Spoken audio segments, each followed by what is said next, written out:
So we are coming up to a roundabout. You've been through a roundabout before? Once or twice. Okay.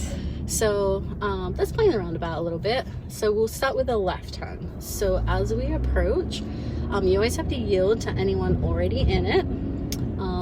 Once you're in it, you have the right of way and you're not going to stop. So we're going to take a left, which means we're going to go all the way around it and then down this left street here. So you're going to signal down left to let people know you're coming all the way around. You can see the two yield signs. We're yielding to anyone already in the roundabout. You'll notice no one uses their signals, so it makes it tricky. So you're going to be good to go. Go ahead. There's no one in it. You've got it. You're going to go all the way around. Our signal left is telling this truck we're coming around. Beautiful. And then we signal right here to exit. Beautiful. So you always signal right to exit, and that would let those other people know that you're exiting and they would be good to enter.